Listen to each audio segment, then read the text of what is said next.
ശബരിമലയിൽ ഇത്തവണ വരുമാനത്തിൽ വൻ വർധനവ്. മണ്ഡലകാലം ആരംഭിച്ച് 29 ദിവസമാകുമ്പോൾ വരുമാനം 163 കോടി കവിഞ്ഞു.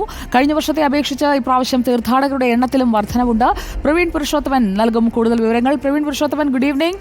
സന്നിധാനത്തേക്ക് ഇത്തവണ അധികം പരാതികളില്ലാതെ ഭക്തരെ കയറ്റിവിടാൻ കഴിഞ്ഞിരുന്നു അധികൃതർക്ക്. അതുപോലെ തന്നെ ക്രമീകരണങ്ങളും മികച്ച രീതിയിലാണ് എന്ന അഭിപ്രായം ഉയരുന്നുണ്ടായിരുന്നു. അത് വരുമാനത്തിലും പ്രതിഫലിക്കുകയാണോ? Sujaya, good evening. ശബരിമലയിൽ ഇക്കുറി വലിയ പരാതികളൊന്നും ഉയർന്നിട്ടില്ല. നമുക്കറിയാം, കഴിഞ്ഞ തവണ തീർത്ഥാടകരെ സംബന്ധിച്ച് അവരുടെ ഭാഗത്തു നിന്നൊക്കെ വലിയ പരാതികളുണ്ടായിരുന്നു. പക്ഷേ ഇപ്രാവശ്യം സുഗമമായി തന്നെയാണ് ഈ മണ്ഡലകാലം പുരോഗമിക്കുന്നത്. അതുകൊണ്ടൊക്കെ തന്നെയാണ് ശബരിമലയിൽ ഇക്കുറി വരുമാനം വർദ്ധിച്ചിരിക്കുന്നത്.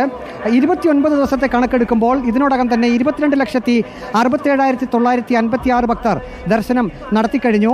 കഴിഞ്ഞ വർഷം ഇതേ സമയം എത്തിയ തീർത്ഥാടകരെക്കാൾ 4,51,043 പേർ കൂടുതലാണിത്. വരുമാനത്തിലും വലിയ വർധനവ് തന്നെയാണ് രേഖപ്പെടുത്തിയിരിക്കുന്നത്. 29 ദിവസത്തെ കണക്ക് പ്രകാരം ആകെ വരുമാനം 169,89,20,204 രൂപയാണ്. ഇതിൽ അരവണയുടെ വിറ്റുവരവ് 82,67,67,50 രൂപയാണ്. കാണിക്കയിൽ നിന്നുള്ള വരുമാനം 52,27,00,000 രൂപയാണ്. കഴിഞ്ഞ വർഷം ഇതേ കാലയളവിൽ ലഭിച്ച വരുമാനത്തെക്കാൾ 22,77,22,481 രൂപ ഇത്തവണ അധികമുണ്ടായിട്ടുണ്ട്. അരവണ വിറ്റുവരവ് കഴിഞ്ഞ വർഷം ഇതേ കാലയളവിൽ 65,27,320 രൂപയായിരുന്നപ്പോൾ ഈ വർഷം അത് 17,41,19,739 രൂപ, അത്രയും കോടി രൂപ വർദ്ധിച്ചു.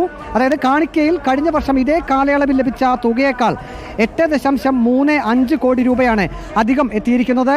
അതായത് നാം നേരത്തെ പറഞ്ഞതുപോലെ തന്നെ സുഗമമായിട്ടുള്ള തീർത്ഥാടനം, ഭക്തരുടെ എണ്ണത്തിലും വലിയ വർധനവ് ഉണ്ടായിരിക്കുന്നു. അതിനനുസരിച്ച് തന്നെ ശബരിമലയിലെ വരുമാനത്തിലും വലിയ വർധനവ് തന്നെയാണ് ഇക്കുറി രേഖപ്പെടുത്തിയിരിക്കുന്നത്. സുജയ.